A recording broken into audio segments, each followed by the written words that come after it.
금속이 부딪히는 날카로운 파열음이 죽은 듯 고요한 회의실을 갈랐다. 값비싼 몽블랑 만년필이 대리석 테이블 위로 거칠게 내동댕이 쳐지는 소리였다. 창밖, 서울의 밤하늘은 뚫린 듯 쏟아지는 폭우가 통유리창을 미친 듯이 채찍질하고 있었다. 짐승의 낮은 으르렁거림 같은 천둥 소리가 건물을 울렸다. 하지만 백산그룹 최상층 회의실의 공기는 바깥의 태풍보다 더 무겁고 차갑게 얼어붙어 있었다. 20개의 눈동자가 마치 날 선 회칼처럼 긴 테이블 끝에 앉은 윤세리를 향해 꽂혔다. 윤세리는 고막이 터질 듯 쿵쿵거리는 소리를 들었다. 그 날카로운 이명은 창밖의 천둥소리마저 집어삼킬 듯했다. 무릎 위에 놓인 양손은 실크 치맛자락을 터질 듯 움켜쥐고 있었다. 잘 다듬어진 손톱이 손바닥에 연한 살을 파고들어 예리한 통증이 느껴졌지만 그녀는 손을 풀 수 없었다. 지금 손을 놓으면 사시나무처럼 떨리는 자신의 모습을 들키고 말 테니까. 세리야. 상석에 앉은 남자가 입을 열었다. 그녀의 숙부, 윤인철이었다. 그의 목소리는 지극히 자상하게 들렸지만 그 안에는 쥐를 막 삼킨 구렁이에게서나 날 법한 비릿한 피냄새가 배어 있었다. 숙부가 널 돕지 않으려는 게 아니란다. 너도 봤잖니. 이사회의 원로들이 얼마나 걱정하고 있는지. 백산그룹의 후계자는 혈통이 무엇보다 중요해. 주주총회가 고작 사흘 남았어. 만약 내 그 행방이 묘연하다는 생모가 나타나지 않는다면 세상 사람들이 널 두고 근본도 없는 핏줄이라 떠드는 소문이 기정사실이 되고 말 거야. 근본도 없는 핏줄. 그 말은 시뻘겋게 달궈진 대모처럼 윤세리의 가장 연약한 신경을 정확히 꿰뚫었다. 그녀는 고개를 번쩍 들어 윤인철을 노려보았다. 잘 관리된 그의 얼굴에는 역겨운 미소가 걸려 있었다. 주변에서 웅성거리는 소리가 들려왔다. 마치 귓가에 달라붙은 파리떼처럼 위잉거리는 소음이었다. 친엄마가 누군지도 모르면서 어떻게 이 거대한 그룹을 이끈단 말입니까? 고아원 앞에서 주워왔다는 게 사실이었군. 역시 피는 못 속이는 법이지. 윤세리는 목구멍에 물먹은 손뭉치가 꽉 들어찬 것 같았다. 숨이 막혀 눈앞이 아득해졌다. 당장이라도 소리를 지르고 테이블을 뒤엎고 손에 든 얼음물을 윤인철의 얼굴에 끼얹고 싶었다. 하지만 그녀는 뻣뻣하게 굳은 입꼬리를 억지로 끌어올렸다. 그것은 울음보다 더 처참한 재벌가 딸이 지을 수 있는 가장 정형화된 미소였다. 숙부님, 걱정 마세요. 그녀의 목소리는 섬뜩할 정도로 차분했지만 말끝은 미세하게 떨리고 있었다. 이번 주 금요일 만찬에 모시고 오겠습니다. 명문가 출신이시지만 몸이 좋지 않아 오랫동안 해외에서 요양 중이셨을 뿐이니까요. 그거 참 기대가 되는구나. 윤인철이 가소롭다는 듯 웃으며 몸을 뒤로 젖혔다. 가죽 의자가 삐걱거리며 기분 나쁜 소리를 냈다. 회의 끝. 그 한마디에 사람들은 썰물처럼 빠져나갔다. 누구도 그녀에게 눈길조차 주지 않았다. 텅 빈 회의실에 홀로 남겨진 윤세리는 에어컨 바람이 뿜어내는 건조한 슉슉 소리를 들으며 생각했다. 마치 온 세상이 그녀의 거짓말을 비웃고 있는 것 같았다. 명문가 어머니라니. 그녀는 자신이 어느 쓰레기통 옆에서 주워졌는지조차 모르는 처지였다. 폭우가 쏟아지고 있었다. 검은색 마이바흐가 통제불능의 짐승처럼 물이 고인 아스팔트 위를 질주하며 하얀 물보라를 찢어발겼다. 와이퍼가 미친 듯이 춤을 추며 끽끽 단조로운 비명을 질러댔지만 아뷰리를 뒤덮는 빗줄기를 걷어내기엔 역부족이었다. 윤세리는 목적지도 없이 달리고 있었다. 그저 도망치고 싶었다. 숨통을 조여오는 이 황금 감옥에서 벗어나고 싶을 뿐이었다. 차는 귀신에 홀린 듯 낡은 빈민가로 접어들었다. 이곳은 도시의 흉터이자 백산그룹이 다음 달이면 밀어버릴 재개발 구역이었다. 드문드문 서 있는 가로등은 금방이라도 꺼질 듯 깜빡거렸고 전선에서는 지직거리는 전류 소리가 났다. 하수구에서 역류한 악취가 비릿한 흙내와 섞여 코를 찔렀다. 그때였다. 차체가 격렬하게 요동쳤다. 쾅! 굉음과 함께 타이어가 터져버렸다. 윤세리는 급히 브레이크를 밟았다. 관성 때문에 이마를 핸들에 세게 부딪혔다. 몇 초간 현기증이 일었다. 귓가를 때리는 빗소리가 더욱 사납게 들려왔다. 그녀는 신경질적으로 차 문을 밀치고 나갔다. 흙탕물 속으로 발을 내딛자마자 차가운 빗물이 값비싼 맞춤 정장을 순식간에 적셨다. 보험사를 부르기 위해 휴대폰을 꺼내려던 찰나 맹수에게 노려지는 듯한 서늘한 한기가 등줄기를 타고 기어올랐다. 그것은 오랜 세월 재벌가의 암투 속에서 살아남으며 본능적으로 체득한 감각이었다. 그녀는 맹렬히 뒤를 돌아보았다. 빗장막 너머로 검은 우비를 입은 사내 셋이 천천히 그녀를 향해 다가오고 있었다. 그들의 손에 들린 것은 우산이 아니었다. 가로등 불빛을 받아 섬뜩하게 번뜩이는 칼이었다.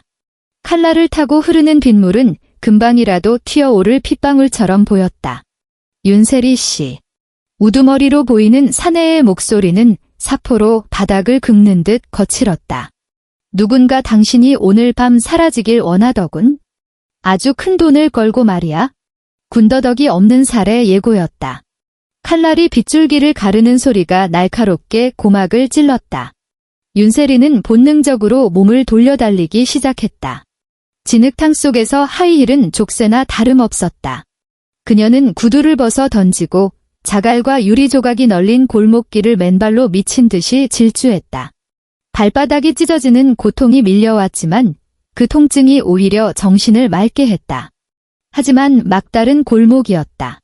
눈앞에는 이끼 낀 높은 담벼락이 가로막고 있었고 뒤에서는 발소리가 점점 가까워지고 있었다. 빗물이 눈으로 흘러들어 따가움에 눈을 뜰 수가 없었다. 발악해봤자 소용없어. 여긴 들개 새끼 한 마리도 안 지나가는 곳이니까? 사내들이 코앞까지 다가왔다. 칼끝이 그녀의 목을대를 겨누고 있었다. 윤세리는 차가운 벽에 등을 기댄 채 거칠게 숨을 몰아쉬었다.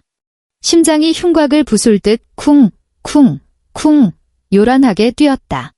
그녀는 절망감에 질끈 눈을 감았다. 이렇게 끝나는 건가? 이 더러운 골목에서 쓰레기처럼 처리되는 게 내 운명인가? 윤인철 그 늙은 여우는 지금쯤 샴페인을 터뜨리고 있겠지. 으아. 인간의 것이라고는 믿기 힘든 기괴한 포효가 골목을 뒤흔들었다. 뒤이어 무언가 육중한 것이 바닥을 긁는 굉음과 함께 금속이 부딪히는 소리가 폭발했다. 쾅. 윤세리가 번쩍 눈을 떴다. 종이 박스와 고철이 산더미처럼 쌓인 낡은 리어카 한 대가 마치 폭주하는 탱크처럼 어둠 속에서 튀어나오고 있었다. 리어카를 미는 사람은 다 찢어진 우비를 입은 왜소한 여자였다. 그녀는 마치 미친 사람처럼 수백 킬로그램은 될 법한 고물 리어카를 끌고 살인 청부업자들을 향해 돌진했다. 퍽! 우두머리 사내는 갑작스러운 습격을 피하지 못했다. 리어카의 정면으로 들이받친 그는 흙탕물 위로 처박히며 비명을 질렀다. 왜소한 여자는 멈추지 않았다. 그녀는 쓰레기 더미에서 주운 빈 소주병을 벽에 내리쳐 깼다. 쨍그랑. 날카로운 유리 조각이 박힌 병목을 움켜쥔 채 그녀는 윤세리의 앞을 가로막아 섰다. 그것은 참으로 기이한 뒷모습이었다. 누렇게 변색된 헐렁한 청소부 유니폼, 바지를 걷어 올린 종아리에는 시퍼런 정맥류가 툭툭 붉어져 있었다. 그녀에게서는 코를 찌르는 생선 비린내와 시큼한 썩은 내가 진동했다. 하지만 그 순간 윤세리의 눈에 그 굽은 등은 그 어떤 경호원보다 거대해 보였다. 남은 두 사내가 눈빛을 교환하더니 칼을 휘두르며 달려들었다. 죽고 싶어 환장했나, 이 늙은 여자가. 여자는 작았지만 목숨을 내던진 짐승 같은 도끼가 서려 있었다. 무술 따위는 없었다. 그저 길바닥에서 배운 처절한 몸부림이었다. 그녀는 이빨로 물어뜯고 머리로 들이받고 깨진 병을 마구잡이로 휘둘렀다. 푹! 칼날이 살을 파고드는 소리가 났다. 여자가 낮은 신음을 삼켰다. 팔뚝이 길게 베여 뼈가 보일 듯한 상처가 생겼다. 붉은 선혈이 솟구쳐 빗물과 섞여 흘러내렸다. 그 피가 윤세리의 맨발 위로 뚝뚝 떨어졌다. 뜨거웠다. 윤세리는 그 열기에 전율했다. 하지만 여자는 단 한 걸음도 물러서지 않았다.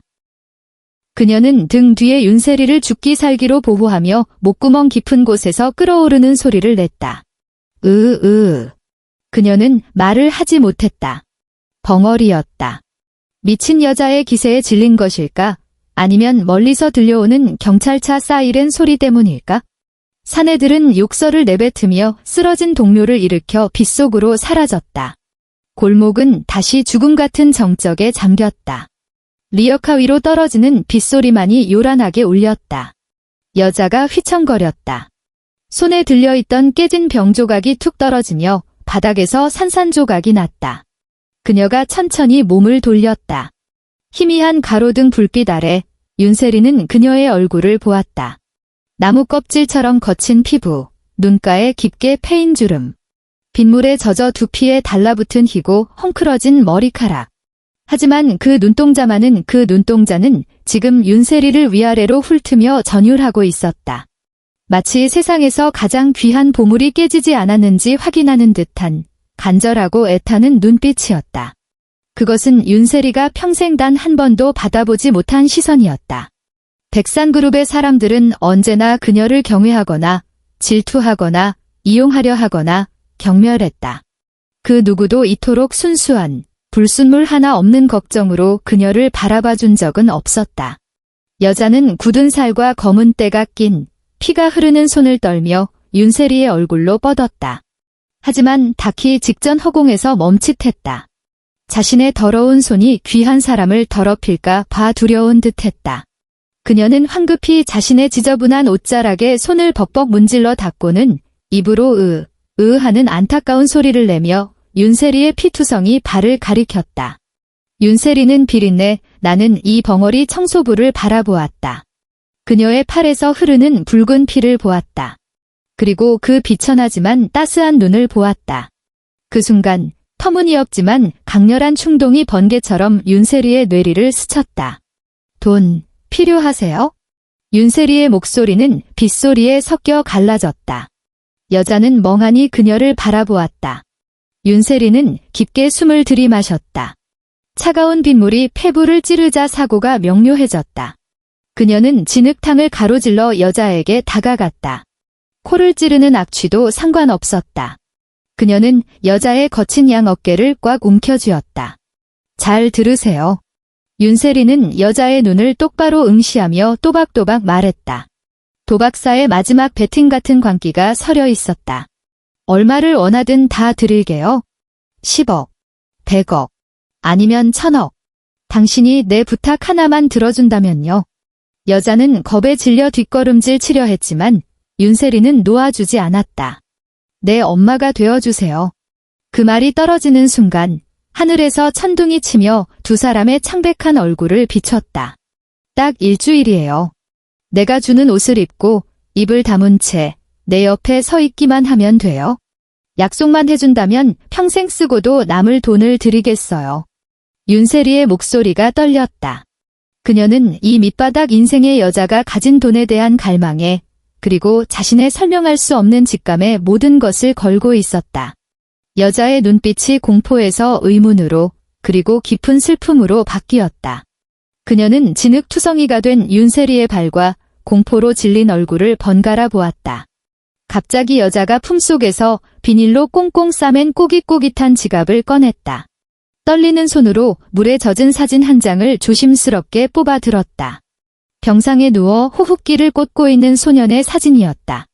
그녀는 사진을 가리키고 다시 윤세리를 가리키며 눈물을 흘렸다. 빗물과 눈물이 뒤섞여 그녀의 주름진 뺨을 타고 흘러내렸다. 그녀가 입을 벌려 소리 없는 입 모양을 만들었다. 소리는 없었지만 윤세리는 읽을 수 있었다. 살리고 싶어. 거래 성립이네요. 윤세리는 눈시울이 뜨거워지는 것을 느꼈다. 무언가 왈칵 쏟아질 것 같았지만 입술을 깨물며 참아냈다. 그녀는 주머니에서 협박범들에게 던져주려 했던 블랙카드를 꺼내 여자의 차가운 손에 쥐어주었다. 지금부터 당신 목숨은 내 거예요. 그리고 내 돈은 당신 겁니다. 사흘 후 청담동의 최고급 프라이빗 살롱. 은은한 아로마 향기가 감도는 실내에는 값비싼 클래식 선율이 흐르고 있었다. 바늘 하나 떨어지는 소리도 들릴 만큼 고요한 이곳은 며칠 전에 그 폭우 속 골목과는 전혀 다른 세상이었다. 윤 대표님, 이건 좀. 유명한 헤어 디자이너 김 원장이 가위를 든 채 난처한 표정으로 의자에 앉은 여자를 바라보았다. 그 벙어리 여자. 이제는 김복순이라는 이름을 가진 그녀는 수천만 원을 호가하는 이탈리아산 가죽 소파에 앉아 안절부절 못하고 있었다. 윤세리가 입혀준 샤넬 트위드 재킷을 걸치고 있었지만 그 모습은 마치 말라비틀어진 고목에 억지로 금칠을 해놓은 듯한 이질감을 주었다. 그녀는 자꾸만 의자 위로 쪼그리고 앉으려다 직원들의 제지를 받고는 혼나서 주눅든 초등학생처럼 어깨를 잔뜩 움츠렸다. 사포처럼 거친 두 손은 갈 곳을 잃고 서로 꼬여 있었고 아무리 씻어도 지워지지 않는 검은 때가 손톱 밑에 박혀 있었다. 피부 결이 너무 거칩니다. 파운데이션이 먹지를 않아요. 김 원장이 혐오스럽다는 듯 손가락 2개로 김복순의 머리카락 한 가닥을 집어 올렸다. 게다가 머릿결은 완전히 지푸라기 수준이고요. 대표님, 정말 이분을 모시고 그 만찬에 가시려는 겁니까? 이건 정말이지. 정말이지, 뭐요? 맞은편 소파에 앉아 서류를 검토하던 윤세리가 찻잔을 내려놓으며 차갑게 눈을 떴다. 김 원장은 그 서슬퍼런 눈빛에 찔려 목구멍까지 올라왔던 농담이라는 단어를 꿀꺽 삼켰다. 제 어머니십니다. 윤세리가 찻잔을 받침대 위에 내려놓았다. 달그락, 맑은 파여름이 울렸다. 당신의 그 신의 손이라는 기술이 원래부터 관리 잘 된 귀부인들에게만 통하는 거라면 청담동 최고라는 간판은 이제 내려야 하지 않을까요? 김 원장의 얼굴이 하얗게 질렸다. 그는 황급히 비굴한 미소를 지었다. 아, 아닙니다. 오해하셨습니다. 저는 그저 약간의 특수 분장이 필요할 것 같아서 드린 말씀입니다. 이어지는 4시간은 고문이자 동시에 재탄생의 시간이었다. 김복순은 마치 인형처럼 사람들의 손길에 몸을 맡겼다. 왁싱 테이프를 뜯어낼 때마다 고통에 숨을 들이켰지만 곁에 앉은 윤세리를 힐끔 보고는 신음소리 한 번 내지 않았다. 그녀는 빗속에서의 약속을 기억하고 있었다. 병원에 있는 아들을 위해서라면 이 정도는 아무것도 아니었다. 윤세리는 서류를 보는 척했지만 시선은 줄곧 김복순을 향해 있었다. 하이힐이 익숙지 않아 발목을 삐끗하는 모습, 영어로 된 지시를 알아듣지 못해 얼굴이 홍당무처럼 빨개지는 모습, 그리고 테이블 위에 놓인 무료 쿠키를 몰래 소매 속에 감추는 모습까지. 가난이 뼈에 사무친 사람의 본능적인 행동이었다. 윤세리의 가슴 한구석에서 복잡한 감정이 일렁였다. 이것이 돈으로 산 가짜 엄마의 실체였다. 거칠고 비천하고 촌스러운.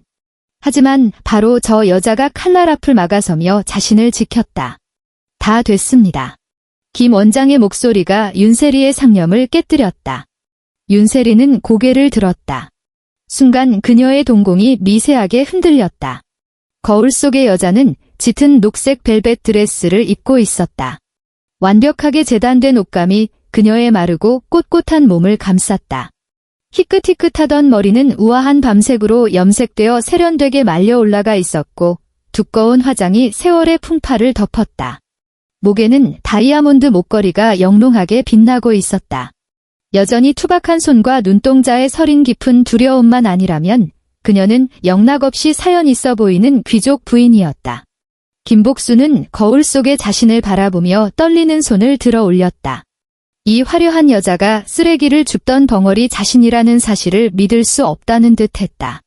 기억하세요? 윤세리가 그녀의 뒤로 다가와 거울 속에서 시선을 맞췄다. 오늘 밤, 당신은 김복순이 아닙니다. 당신은 윤지영이고 백산그룹 전 회장의 며느리이자 내 어머니입니다. 누가 당신을 의심하거든 이 옷과 보석이 주는 권위로 그들을 깔보세요. 김복순은 알아들은 듯 만 듯 고개를 끄덕였지만 무의식적으로 소매 속에 숨긴 쿠키를 만지작거렸다. 윤세리는 작게 한숨을 내쉬며 그녀의 손등을 덮어 잡았다. 거칠고 따뜻한 손 우 손바닥에 남은 그날의 칼자국이 사포처럼 윤세리의 손을 긁었다. 겁먹지 마요. 윤세리가 나지막이 속삭였다. 그것은 김복순에게 하는 말이자 자기 자신에게 하는 주문이기도 했다. 내가 있잖아요. 금요일, 백산그룹 가족 만찬. 그곳은 총성 없는 전쟁터였다. 거대한 연회장 천장에는 크리스탈 샹들리에가 눈부신 빛을 쏟아내고 있었고 화려한 옷을 입은 사람들이 샴페인 잔을 부딪히며 가식적인 웃음을 흘렸다. 공기 중에는 최고급 와인 향기와 은밀한 탐색전이 뒤섞여 흐르고 있었다. 윤세리가 김복순의 팔짱을 끼고 나선형 계단 위의 모습을 드러내자 왁자지껄하던 연회장은 찬물을 끼얹은 듯 일순간 조용해졌다. 수십 개의 시선이 조명처럼 두 사람에게 꽂혔다. 윤인철은 사람들 중앙에 서서 와인 잔을 흔들며 윤세리의 팔을 잡은 여자를 뱀같은 눈으로 응시했다. 그는 눈을 가늘게 뜨고 여자의 얼굴에서 틈을 찾아내려 애썼다. 너무나 닮았다. 저 분위기, 저 선 조금 경직되어 있긴 하지만 분명 그 옛날 그 여자의 그림자가 있었다. 말도 안 돼. 윤인철이 낮게 중얼거렸다. 와인 잔을 쥔 손가락에 힘이 들어갔다.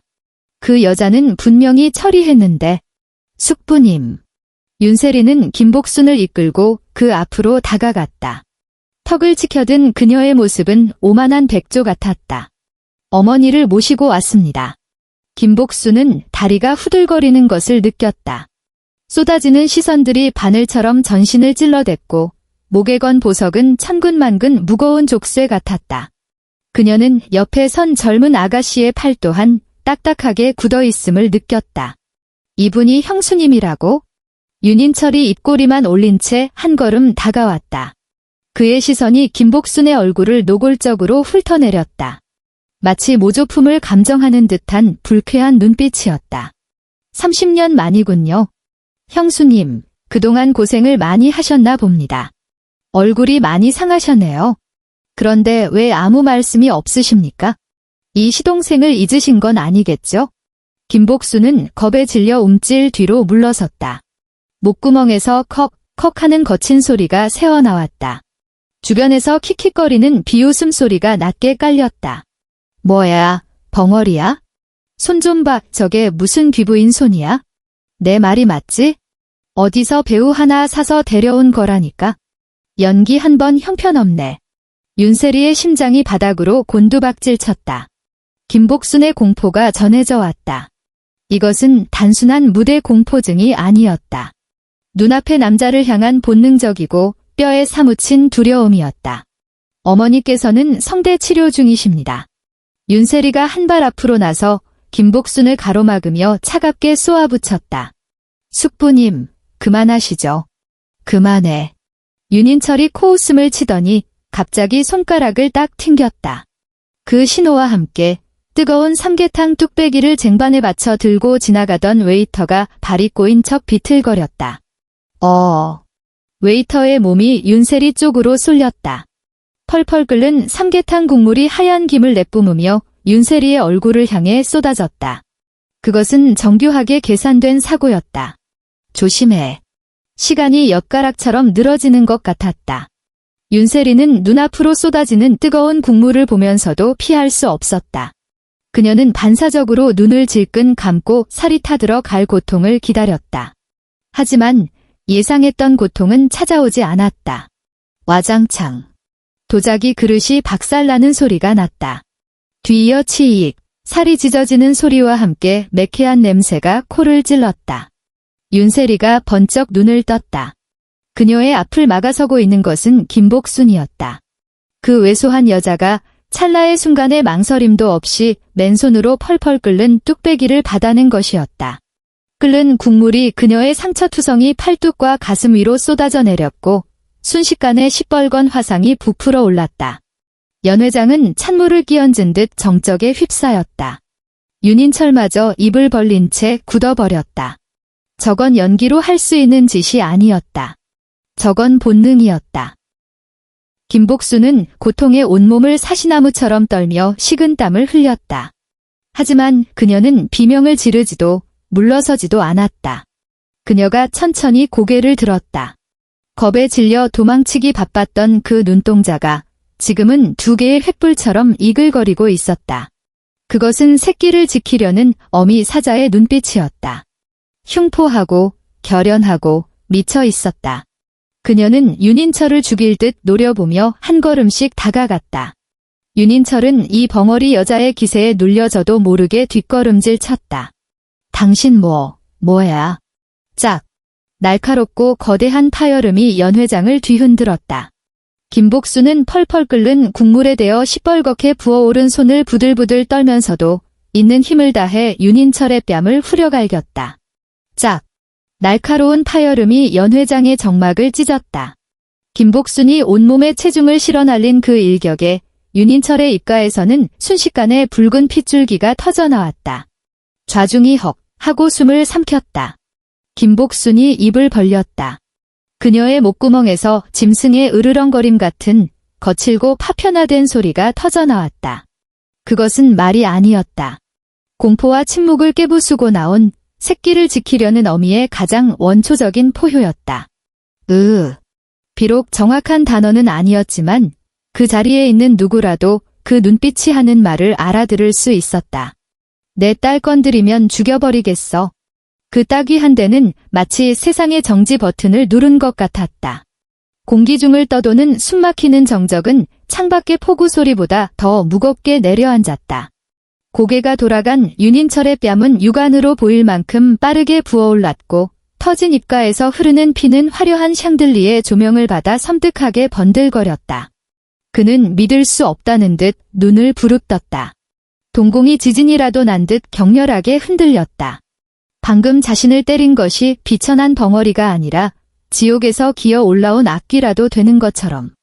김복순의 가슴팍을 덮은 벨벳 드레스는 이미 뜨거운 삼계탕 국물에 흠뻑 젖어 하얀 김을 내뿜고 있었다.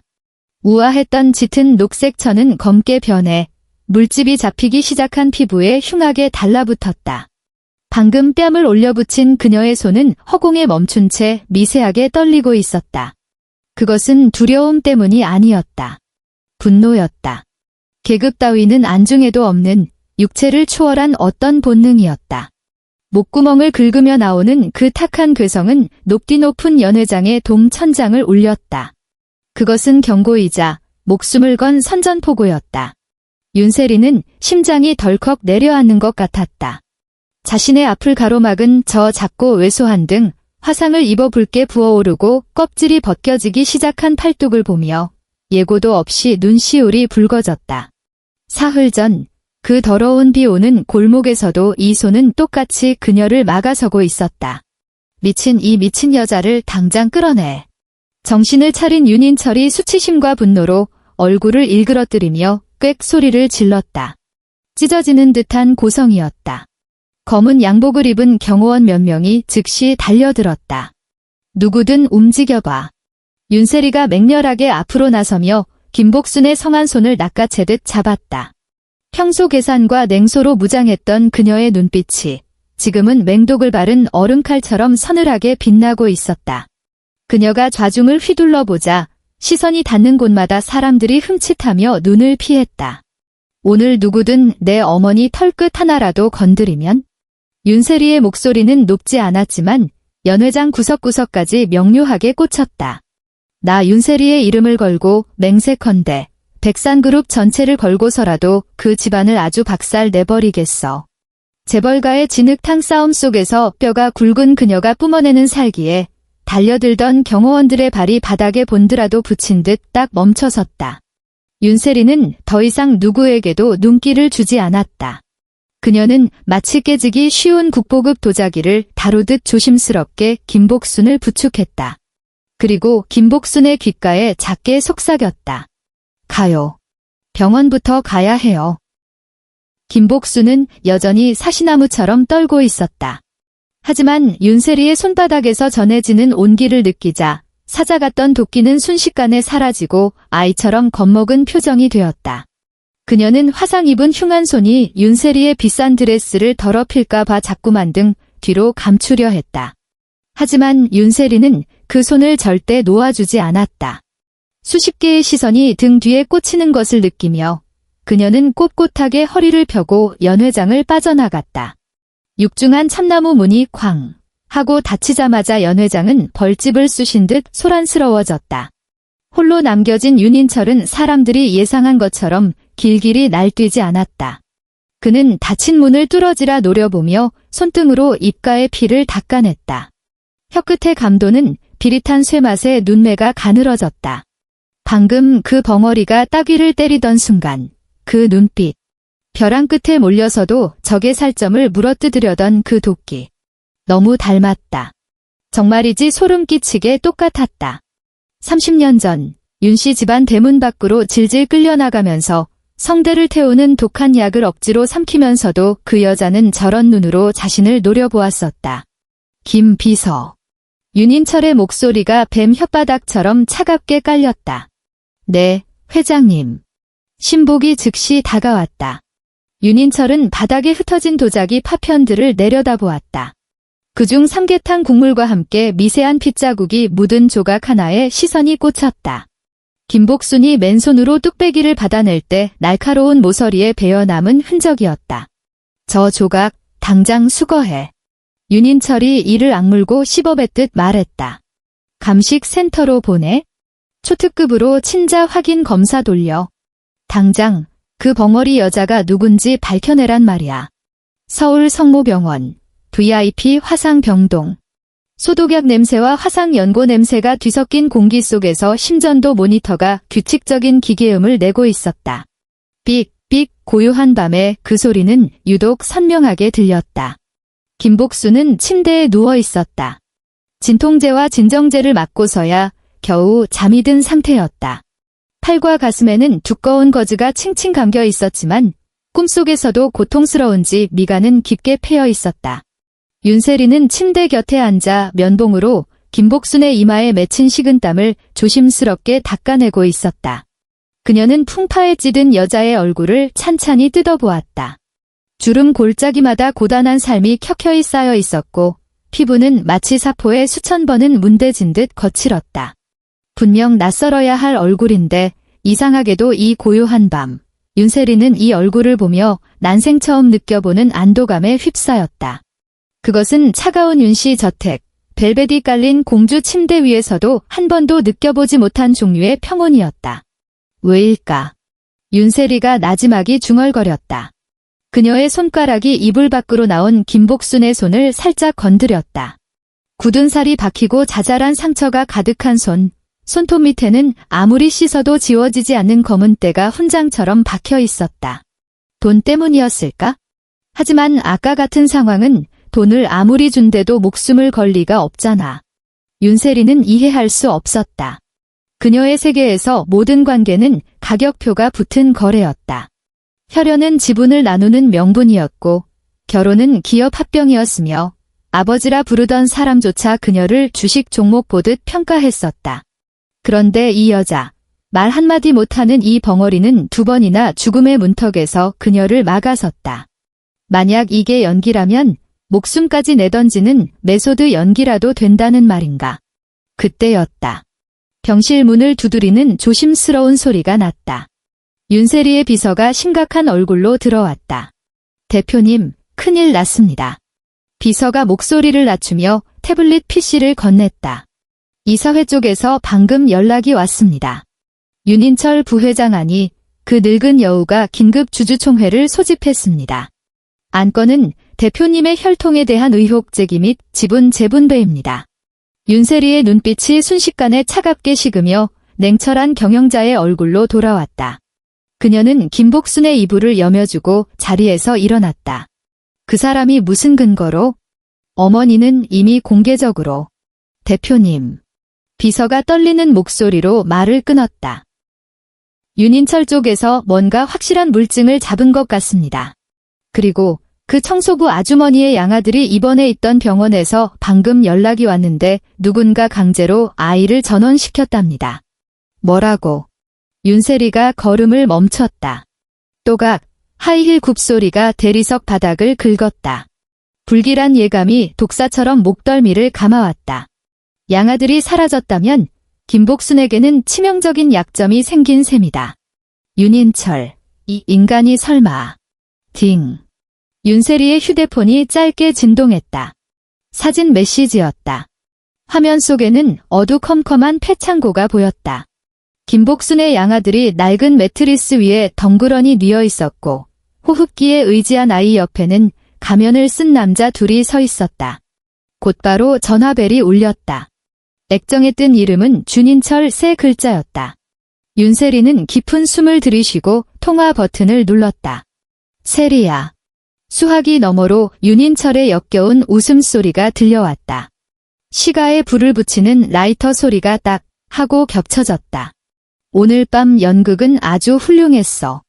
하지만 진짜 클라이맥스는 지금부터란다. 그거 아니? 내가 방금 아주 흥미로운 보고서 하나를 받았거든. 원하는 게 뭐야? 윤세리가 차갑게 물었다. 원하는 거? 난 그저 내가 진실을 알았으면 해서. 윤인철의 목소리가 돌연 음산하게 깔렸다. 그 벙어리, 쓰레기나 줍던 그 미친 여자 누군지 알고 데려온 거냐? 으하하하. 세리야, 너는 참 똑똑한 척하더니 등잔 밑이 어두웠구나. 내 손으로 직접 그 여자를 찾아오다니 말이야. 30년 전 개처럼 끌려나가 독약을 먹고 벙어리가 되어 길바닥에 버려졌던 그 여자가 바로 널 낳은 그 천한 어미란다. 황. 윤세리는 머릿속에서 무언가 폭발하는 것을 느꼈다. 귀에서 이명이 울리고 세상이 빙글 돌았다. 생모. 그 생선 비린내 나던 여자, 종이 박스 몇 개 때문에 싸우던 여자, 무료 쿠키를 소매에 숨기던 그 벙어리 아줌마가 내 친엄마라고. 거짓말 지분 뺏으려고 별소설을 다 쓰는군. 윤세리의 목소리는 떨리고 있었지만 휴대폰을 쥔 손마디는 하얗게 질려 있었다. 믿든 말든 내 자유다. 지금 내 친엄이 그리고 어디서 주워왔는지 모를 그 잡종 동생 놈 둘 다 내 손에 있어. 윤인철이 본색을 드러냈다. 살리고 싶으냐? 간단해. 지분양도 각서 들고 서인천에 있는 폐화학 공장으로 와라. 명심해. 혼자 와야 한다. 경찰 냄새라도 맡는 순간 내 그 벙어리 엄마부터 저 세상으로 보내줄 테니까. 전화가 끊어졌다. 뚝 끊어지는 신호음이 송곳처럼 고막을 찔렀다. 윤세리는 복도에 뻣뻣하게 굳어섰다. 그녀가 천천히 고개를 돌려 병실문 유리창 너머 잠든 김복순을 바라보았다. 기억이 썰물처럼 밀려왔다. 비 오는 밤, 죽기 살기로 킬러들을 들이받던 모습. 진흙 묻은 발을 닦아주려던 그 떨리는 손. 자신을 바라보던 그 슬픔과 사랑이 가득 찬 눈동자. 그리고 아까 망설임 없이 받아내던 그 끓는 뚝배기. 그랬구나. 돈 때문이 아니었어. 그 알 수 없는 익숙함, 자꾸만 다가가고 싶었던 그 끌림은 핏줄이 당겨서였어. 세상에 정말로 자기 목숨보다 나를 더 본능적으로 사랑하는 사람이 있었던 거야. 눈물이 소리 없이 흘러내려 차가운 바닥으로 떨어졌다. 윤세리는 거칠게 눈물을 닦아냈다. 그녀의 눈빛이 차갑게 가라앉으며 결기로 번뜩였다. 차 대기시켜. 그녀가 비서에게 말했다. 목소리는 섬뜩할 정도로 차분했다. 지분양도 서류 준비해. 서인천, 폐화학 공장. 도시는 다시 폭우에 잠겨 있었다. 녹슨 철문이 강풍에 끽, 이가 갈리는 소리를 냈다. 이곳은 도시의 무덤이었다. 버려진 드럼통과 고철 잔해들이 흉물스럽게 쌓여 있었다. 검은 세단 한 대가 공터에 멈춰섰다. 윤세리가 문을 열고 내렸다. 그녀의 손에는 서류 봉투가 들려 있었다. 우산도 없이 쏟아지는 비를 맞으며 그녀는 진흙탕을 밟고 희미한 불빛이 새어나오는 창고를 향해 걸어갔다. 빗물인지 눈물인지 모를 것이 뺨을 타고 흘러내렸다. 창고의 거대한 문은 먹이를 기다리는 괴물의 아가리처럼 입을 벌리고 있었다. 윤세리가 안으로 들어서자 코를 찌르는 휘발유 냄새가 진동했다. 창고 중앙, 김복순이 의자에 묶인 채 입에는 청테이프가 붙어 있었다. 그녀의 양아들은 옆바닥에 뉘어 있었다. 윤세리를 본 김복순이 격렬하게 몸부림치기 시작했다. 그녀는 눈을 부릅뜨고 필사적으로 고개를 저으며 읍 하고 다급한 소리를 냈다. 그 눈빛은 공포로 가득 차 있었지만 그것은 자신을 위한 공포가 아니었다. 도망쳐. 오지 마. 함정이야. 윤세리는 눈물과 검댕으로 얼룩진 엄마의 얼굴을 보며 심장이 쥐어짜이는 고통을 느꼈다. 당장이라도 달려가고 싶은 충동을 억누르며 그녀는 2층 난간에 서 있는 윤인철을 올려다보았다. 가져왔니? 윤인철이 라이터를 만지작거리며 그녀를 내려다보았다. 윤세리가 서류 봉투를 높이 들어 보였다. 여기 다 있어? 당신이 원하는 집은 전부 서명했어. 두 사람 풀어줘. 던져. 윤세리가 힘껏 봉투를 2층으로 던졌다. 윤인철이 그것을 받아 내용을 훑어보더니 탐욕스럽고 뒤틀린 미소를 지었다. 좋아, 아주 좋아. 드디어 백산그룹이 온전히 내 것이 되었구나. 윤인철은 봉투를 닫고 독사 같은 눈으로 아래층의 윤세리를 내려다보았다. 세리야, 숙부는 사실 내 능력을 꽤 높이 샀단다. 하지만 어쩌겠니? 잡초는 뿌리까지 뽑아야 후환이 없는 법이지. 말이 끝남과 동시에 그의 손에 들린 라이터가 찰칵 소리를 내며 켜졌다. 그는 미련 없이 그것을 허공으로 던졌다. 작은 불꽃이 우아한 포물선을 그리며 미리 휘발유를 뿌려둔 바닥으로 떨어졌다. 화르륵. 순식간에 불기둥이 솟구쳤다. 눈 깜짝할 사이에 창고 전체가 거대한 화마에 휩싸였다. 열기가 폭풍처럼 몰아치고 검은 연기가 시야를 가렸다. 안 돼. 윤세리가 찢어지는 비명을 지르며 불길 속에 김복순을 향해 뛰어들었다. 으윽. 김복순이 미친 듯이 몸부림치며 의자를 흔들었다. 불길이 그녀의 치맛자락을 핥으려 하고 있었고 천장에서는 거대한 철골빔이 고열을 견디지 못하고 끼릭 비명을 지르며 휘어지고 있었다. 윤세리는 불길을 뚫고 들어가 김복순에게 달려들었다. 매캐한 연기에 기침이 터져나왔고 피부가 타들어가듯 뜨거웠다. 그녀는 허둥지둥 밧줄을 풀려 했지만 손이 너무 떨려 매듭이 풀리지 않았다. 엄마, 조금만 참아. 내가 구해줄게. 집에 가자, 엄마. 윤세리가 울부짖었다. 엄마라는 그 한마디에 김복순의 몸이 굳었다. 그녀는 더 이상 발버둥 치지 않고 깊고 깊은 눈으로 윤세리를 바라보았다. 그 눈에는 안도와 슬픔, 그리고 처절한 결심이 담겨 있었다. 과광쾅. 천장이 무너지는 굉음이 들렸다. 불타는 철골빔이 마침내 지지대를 잃고 무시무시한 속도로 윤세리의 정수리를 향해 떨어져 내렸다. 윤세리는 반응조차 할 수 없었다. 절체절명의 순간 의자에 묶여있던 김복순이 초인적인 힘을 발휘했다. 그녀는 의자째 몸을 옆으로 날려 윤세리를 거세게 밀쳐냈다. 동시에 30년 동안 독약에 타버려 위축되었던 그녀의 성대가 죽음이라는 극한의 압력 아래서 영혼을 찢는 비명을 토해냈다. 그것은 그녀가 30년 만에 내뱉은 첫마디이자 생의 마지막 한마디였다. 세리야. 녹슨 쇠가 긁히는 듯 듣기 거북하고 쉰 소리였지만 세상 그 어떤 소리보다 거대하게 고막을 때렸다. 엄마가 목숨을 바쳐 부르는 딸의 이름이었다. 쿵. 불타는 철골빔이 김복순의 등 위로 굉음을 내며 떨어졌다. 푸악. 김복순의 입에서 선혈이 뿜어져 나와 멍하니 앉아있는 윤세리의 얼굴에 튀었다. 엄마. 윤세리의 비명이 화염 속에 먹혔다. 그녀는 미친 사람처럼 달려들어 뜨거운 철골을 밀어내려 했다. 손바닥 피부가 찢어지는 냄새가 났지만 고통조차 느껴지지 않았다. 철골 아래 깔린 김복순의 입에서는 끊임없이 피가 솟구쳤다. 척추가 부러진 극심한 고통이 전신을 덮쳤지만 그녀는 흐릿해지는 의식을 붙잡고 눈앞의 딸을 바라보았다. 그녀가 피와 그을음 범벅이 된 손을 떨며 뻗었다. 마지막으로 딸의 얼굴을 만지고 싶었다. 30년 만이다. 드디어 내 딸 입에서 엄마 소리를 들었다. 그거면 됐다. 내 인생, 이걸로 충분하다. 윤세리가 절규하는 사이 창고의 철문이 쾅 하고 뜯겨 나갔다. 요란한 사이렌 소리가 밤하늘을 뒤덮었다. 수많은 경찰과 소방대원들이 들이닥쳤다. 소방호스에서 뿜어져 나온 물줄기가 하얀 용처럼 솟구치며 불길을 제압했다. 2층 난간에서 도망치려던 윤인철은 특공대원들에게 제압당해 바닥에 처박혔다. 철컹, 수갑이 채워지는 소리와 함께 그는 아래층의 참혹한 광경을 내려다보았다. 그의 얼굴에 서려있던 오만함은 무너져 내리고 그 자리를 끔찍한 절망과 공포가 채우고 있었다. 구급 차 안. 환자 혈압 급격히 떨어집니다. 맥박 미약해요. 제세동기 준비해. 에피네프린 1mg 정맥 주사.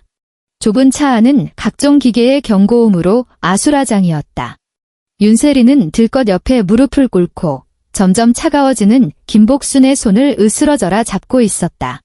그녀의 얼굴은 검댕과 피, 눈물로 범벅이 되어 거짓골이었지만 표정만은 광신도처럼 간절했다. 엄마, 제발 자지 마. 나 두고 가지 마. 돈 필요하다며. 나 돈 많아. 다 줄게. 다 가져가. 아직 나한테 엄마 노릇 제대로 못했잖아. 윤세리의 목소리는 갈기갈기 찢어져 토해내는 피처럼 들렸다. 산소 마스크를 쓴 김복순의 의식은 희미해져 가고 있었다. 하지만 손바닥에 느껴지는 딸의 작은 떨림에 그녀의 입꼬리가 아주 힘겹게 미세하게 위로 올라갔다. 말해주고 싶었다. 엄마는 안 아프다고. 사랑한다고. 하지만 너무 졸렸다. 눈꺼풀이 납덩이처럼 무거웠다. 심전도 모니터의 파형이 점점 완만해지더니 이내 삐하는 날카로운 기계음이 귓가를 맴돌기 시작했다. 안 돼. 선생님. 살려주세요. 제발 우리 엄마 좀 살려주세요. 윤세리가 무너지듯 김복순의 가슴 위로 엎드려 오열했다. 자신의 체온으로라도 떠나가는 영혼을 붙잡고 싶은 듯 그녀는 그렇게 한참을 울부짖었다. 한 달 후. 서울의 가을이 왔다. 거리는 샛노란 은행잎으로 뒤덮여 황금빛 물결을 이루고 있었다. 백산그룹에는 거대한 지진이 지나갔다. 윤인철은 납치, 방화, 살인미수 등 수많은 혐의로 구속되었고 무기징역이 확실시되었다. 세간을 떠들썩하게 했던 사생아 논란은 공개된 유전자 검사 결과와 30년 전의 진실이 담긴 영상으로 인해 윤세리를 향한 뜨거운 동정과 지지로 바뀌어 있었다. 서울 교외의 한적한 요양병원. 통유리창으로 쏟아지는 가을 햇살이 병실 안을 따스하게 채우고 있었다. 윤세리는 침대 곁에 앉아 사과를 깎고 있었다. 결제 서류에 서명하고 와인 잔이나 들던 손이라 과도를 잡은 폼이 여전히 어설펐지만 제법 껍질을 끊지 않고 길게 깎아내고 있었다. 침대 위, 김복순은 베개에 기대 앉아 그런 딸을 지그시 바라보았다. 기적적으로 목숨은 건졌지만 척추 손상으로 하반신을 쓸 수 없게 되었다. 억지로 터뜨렸던 성대도 완전히 망가져 이제는 영영 목소리를 낼 수 없게 되었다. 하지만 그게 무슨 상관이랴. 윤세리가 작게 자른 사과 조각을 이쑤시개에 꽂아 김복순의 입가에 가져갔다. 엄마, 아. 김복순이 순하게 입을 벌려 사과를 받아 먹었다. 그녀의 눈이 초승달처럼 곱게 휘어졌다. 그 눈에는 더 이상 가난에 찌든 비굴함도 두려움도 없었다. 오직 차고 넘치는 행복만이 가득했다. 함께 구조된 양아들은 침대 옆 카페트 위에 앉아 블록 놀이에 열중하고 있었다. 아이는 틈만 나면 고개를 들어 누나, 엄마 하고 불렀다. 윤세리는 이 평화로운 풍경을 보며 가슴속 빈 구멍이 따뜻한 무언가로 채워지는 것을 느꼈다. 그녀는 과도를 내려놓고 김복순의 손을 가만히 잡았다. 여전히 거칠고 지워지지 않는 흉터가 가득한 손이었지만 윤세리에게는 세상에서 가장 안전하고 따뜻한 항구였다. 엄마. 윤세리가 김복순의 무릎에 머리를 기댔다. 어릴 적 그토록 해보고 싶었던 어리광이었다. 휠체어 타는 거 익숙해지면 우리 여행 가요. 스위스로 가요. 거기 설산이 그렇게 예쁘대요. 눈이 아주 하얗고 깨끗하대요. 김복순이 손을 들어 딸의 부드러운 머릿결을 천천히 쓰다듬었다. 창너머로 들어온 햇살이 그녀의 손가락 사이로 부서져 내렸다. 그녀는 말할 수 없었지만 마음으로 대답하고 있었다. 그래. 어디든 좋다. 너와 함께라면. 창밖의 은행나무가 바람에 흔들리며 사르락거리는 소리를 냈다. 마치 수많은 잎사귀가 낮은 목소리로 노래하는 것 같았다. 세상이 아무리 춥고 운명이 아무리 가혹할지라도 사랑이 있다면 우리는 결국 집으로 돌아갈 수 있다고.